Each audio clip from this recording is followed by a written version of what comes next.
మీ లెక్క ప్రకారం కొవ్వు కలిసిన ట్యాంకర్లు డిండిగల్ వెళ్ళినాయా? వెళ్ళలేదు కదా. సిబిఐ సిట్ చెప్తుంది కదా. ఏమని చెప్తుంది? అవి సరాసరి వైష్ణవి డైరీకి దగ్గరలో ఉన్నటువంటి రాఘవేంద్ర క్రషర్లోకి వెళ్ళి ఆగినాయి అని చెప్తుంది కదా. చాటింగ్లు ఉన్నాయి.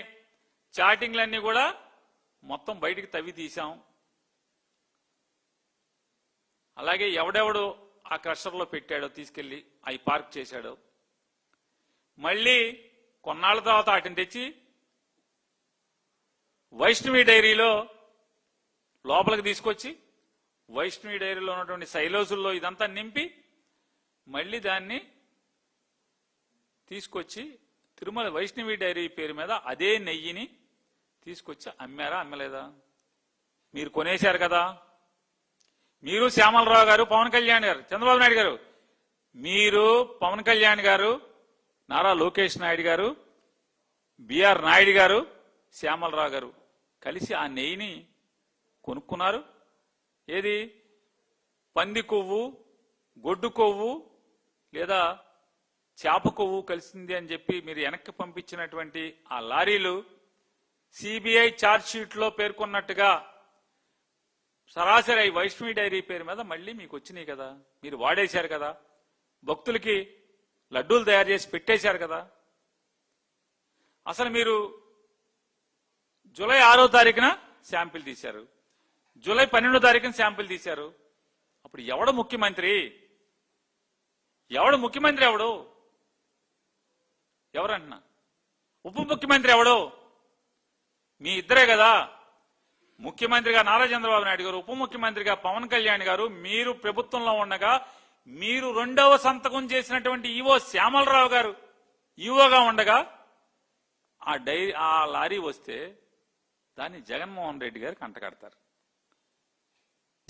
ఈ పాపం జగన్మోహన్ రెడ్డి గారు దాన్ని మాట్లాడతారు. ఏమంటారు? ఇంకా ఈ కంపెనీ ఎవడైతే ఏఆర్ డైరీ కల్తీ కలిపాడో ఆ ఏఆర్ డైరీ వాడు ఎప్పుడెప్పుడైతే నెయ్యి సప్లై చేశాడో ఆ నెయ్యి మొత్తం కూడా అపవిత్రమైందే, అది కల్తీదే, దాన్ని వాడేశారు అని చెప్పని మీరు మాట్లాడుతున్నారు. నేను మిమ్మల్ని అడుగుతున్నా సార్, మరి ఏఆర్ డైరీ వాడిది మొత్తం అయితే మీకు తెలిసి మీరు తిరగొట్టినటువంటి 4 లారీలు మళ్ళీ వైష్ణవి డైరీ పేరు మీద మీరు వాడేస్తే ఎవడు పాపాత్ముడు అని అడుగుతున్నా. ఎవడు పాపాత్ముడు? ఇప్పుడు ఎవడండి పాపాత్ముడు? ఎవడు? పవన్ కళ్యాణ్ గారు చెప్తున్నారు. ఏమని? దీంట్లో పాలే లేవు, నెయ్యి అసలే లేదు, మొత్తం కెమికల్స్, ఇది బోలే బాబా, జగన్ బాబా, ఆ బాబా, ఈ బాబా అని మాట్లాడుతున్నారు కదా. ఆ బోలే బాబాకి వద్దాం. వైష్ణవి డైరీ నుంచి మీరు తెచ్చుకుని వాడేశారు కదా. ఈ వైష్ణవి డైరీ ఎవరిది? వైష్ణవి డైరీ ఎవరిదండి? వైష్ణవి డైరీ ఎవరిది? పోనీ బోలే బాబా డైరీ ఎవరిది? బోలే బాబా అరోగోనిక్ బోలే బాబా అరోగోనిక్ ఉత్తరాఖండ్. ఆ డైరీ తప్పుడు డైరీ, జగన్ డైరీ అని చెప్పి మాట్లాడారు కదా. ఆ బోలే బాబా ఒరోగోనిక్ డైరీ ఉత్తరాఖండ్ లోది. దాంట్లో ఉన్నటువంటి ఓనర్లు అందరూ లేకపోతే యాజమాన్యం, వైష్ణవి డైరీ యాజమాన్యం ఒకడా కాదా? ఒకడే కదా. ఏఆర్ డైరీకి మీరు తిప్పు పంపినటువంటి ఏఆర్ డైరీకి సిబిఐ సిట్టు ఏం చెప్పింది? బోలే బాబా సప్లై చేశాడు, బోలే బాబా నుంచి ఏఆర్ డైరీ తిరుపతికి పంపించింది, దాన్ని వెనక్కి పంపిస్తే బోలే బాబా వాడు అక్కడికి కాదు, మీకు వైష్ణవికి పంపండి, ఇక్కడ దాకా అక్కర్లేదు అన్నాడు. వైష్ణవికి వెళ్ళి వైష్ణవి నుంచి తిరుమల తిరుపతికి వచ్చింది, వాడేశారని చెప్పని సిబిఐ సిట్ చెప్తుంది కదా. మరి ఈ బోలే బాబాకి వద్దామా? ఈ బోలే బాబా ఎవడు? పొమిల్ జైను, విపుల్ జైను. ఈ పొమిల్ జైను, విపుల్ జైన్ ఎవరు? బోలే బాబా ఓనర్లు. ఈ వైష్ణవి ఓనర్లు ఎవరు? పొమిల్ జైను, విపుల్ జైను. బోలే బాబా ఉత్తరాఖండ్, బోలే బాబా ఆరోగానిక్ కి ఆళ్లే ఓనర్లు, వైష్ణవికి ఆళ్లే ఓనర్లు, వైష్ణవికి బాబాయ్ ఎవడు? వైష్ణవి పార్ట్నర్ ఎవడు? చూస్తారా? ఇవాళ దొంగ ఒకడు దొంగ అని మాట్లాడుతున్నాడు అసెంబ్లీలో. ఆ ఫోటో వేయండి ఒకసారి, మొత్తం వైష్ణవి డైరీ ఫోటోలన్నీ వేయండి ఒకసారి. వైష్ణవి డైరీ ఫోటోలు స్లోగా కంగారు ఎందుకే? పవన్ కళ్యాణ్ లాగా నీకు కంగారు లాగా ఉంది. కంగారుగా మెట్లు గడిగేసినట్టు నువ్వు కూడా కంగారుకి వెళ్తావు. ఇది వైష్ణవి డైరీ వెబ్సైట్ లో ఉన్నటువంటి ఫోటోలు. నెక్స్ట్ ఫోటోకి వెళ్ళండి ఒకసారి చూడండి. మొత్తం వైష్ణవి డైరీలో ఉన్నటువంటి ట్యాంకర్ల ఫోటోలు, ట్యాంకర్ల నంబర్లు. నెక్స్ట్ ఫోటోకి వెళ్ళండి. వైష్ణవి డైరీలో ఉన్నటువంటి లోపల ఎక్కడిది ఇది? పునబాక ఉంది చూడండి. పునంబాక పునం అమ్మలేదు, పునబాకే. పునబాకో కానీ ఆ తలుపు మీద చూడండి ఒకసారి. ఈ తలుపు మీద ఏంటిది? లోగో కనపడుతుందా? ఈ తలుపు మీద లోగో. అదేదో ఇవాళ ఒక అసెంబ్లీలో ఒక మాట్లాడాడు, ఒక ఆడదాగా ఉంది కంపెనీ. అది కాదా? సరే నెక్స్ట్ దానికి వెళ్ళండి. ఇంకో ఫోటోకి వెళ్ళండి. అద్దుకు అది చూడండి ఒకసారి. వైష్ణవి డైరీలో సరుకు ఎక్కిస్తుంది లోపలికి. వైష్ణవి డైరీ నుంచి సరుకు ఎక్కించుకుంటున్నారు. ఎవరిదది? ఎవడా బాబాయ్ గాడు? ఇవాళ అసెంబ్లీలో పెద్ద రంకులేశాడు. జూమ్ చేయటానికి లేదా మన దగ్గర? చూడండి బాబాయ్, ఇది వైష్ణవి డైరీలో ఉన్నటువంటి వెబ్సైట్ లో ఉన్న ఫోటోలు. నేనేం గ్రాఫిక్స్ కాదు, కావాలంటే మీరందరూ కూడా కొట్టుకోవచ్చు. చూడండి ఎట్లాంటి వాళ్ళు ఉన్నారో ఇవాళ చంద్రబాబు చుట్టూ ఉన్నారు. చంద్రబాబు ఎటువంటి వాడో, చంద్రబాబు చుట్టూ ఉన్న వాళ్ళు చూడండి. నెక్స్ట్ దానికి వెళ్ళండి. నెక్స్ట్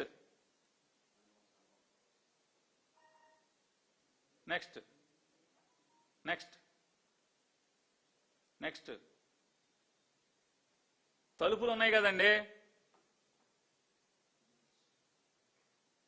కంపెనీ తలుపులు ఉన్నాయిగా, గేట్లు ఎత్తేసారు. ఆ ఫోటో కూడా మీరు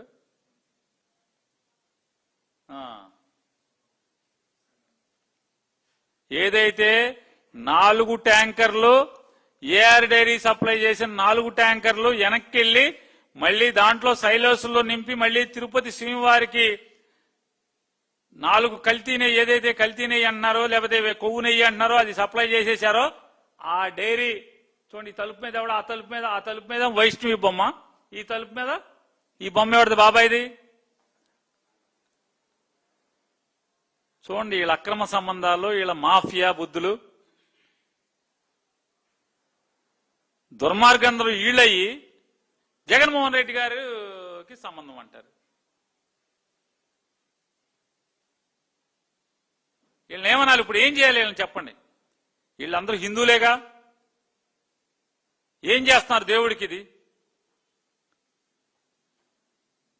మరి పవన్ కళ్యాణ్ గారు చెప్పారుగా, వైష్ణవి డైరీ అనే దాంట్లో అసలు ఏఆర్ డైరీలో పాలే లేవు, నెయ్యి అసలే లేదు, అంతా కెమికల్స్. పవన్ కళ్యాణ్ గారు, నారా చంద్రబాబు నాయుడు గారు చెప్పారు, యాసిడ్లు అంటే లెట్రిన్లు కడిగేటువంటి ఆ యాసిడ్ తో కలిపేశారన్నారు. ఎవరు వీళ్ళందరూ? సరే ఇంకోటి కూడా చెప్తాను.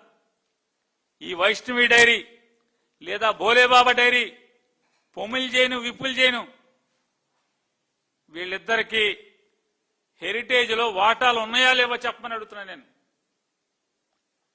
నేను ఉన్నాయని చెప్తున్నాను, ఉన్నాయా లేవో చెప్పండి. తప్పు అయితే తప్పు, వెనక సారీ సార్ చంద్రబాబు గారు అంట. నేను కూడా పవన్ కళ్యాణ్ అంటున్నాడే, నేను ముఖ్యమంత్రి అన్నానా? నేను అనలేదు కదా. నేను కూడా చెప్తాను, నేను అనలేదు, సారీ అండి చెప్తాను, సారీ అని చెప్తాను.